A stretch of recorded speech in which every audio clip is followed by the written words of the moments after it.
In our previous video, we have started source connector, and now we are going to do reverse. We are going to start sync connector here. So again, for that, what we need to do is we need to run a standalone Kafka Connect worker here, right? We have seen that in our previous episode.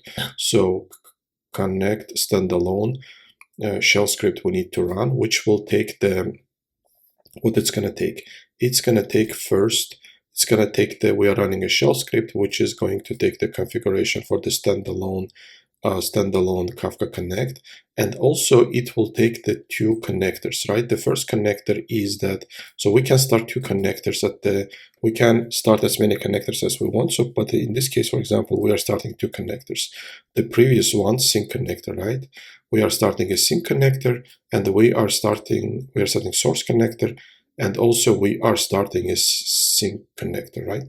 Now let's go to see the configuration of the sync connector. It's very similar what we have seen in the source. So we need to give a name. So for example, local file sync, and the connector class, in this case, the one that we are using is a file stream sync. In this case, it's a file stream source, right? Again, this class can be found in the jar file that we have downloaded and they put into the directory. So we have downloaded jar and they put in this directory. Again, we need only one task, and the topic that we are going to use is a sync topic, right? So in this case, we are going to do reverse, right? So whatever we are publishing to this topic, it will be written line by line into the file, right? Into this file, Kafka Connect Sync. So the file is empty right now. Whatever we are going to publish, it will end up in this, whatever we are going to publish to Kafka topic, message by message, it will go and it will be written to this file line by line.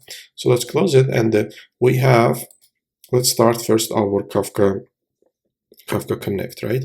So let's start our worker, which will have two connectors. So by the way, here, as you can see here, the only way that we are starting that a new connector, we need to provide config files, right?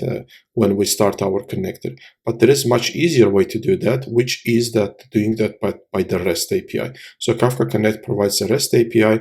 We can submit those configuration to the REST API, which will create us our Kafka connector. Okay, now let's go to the next one. Next one is that we are starting again our standalone Kafka connector. So we have already started our standalone Kafka connector, it's running. Now what we need to do is we need to create a producer to that topic, right? To the sync topic that we have here. We need to create a producer for that. So let's create a producer. I have already started, and whatever we are going to type here, it will be published to Kafka and it will be written to our file. So let's go and type, for example, let's say test. Let's say that the first test. Okay, let's start that again. Okay, let's let's first Kafka Connect, sync test.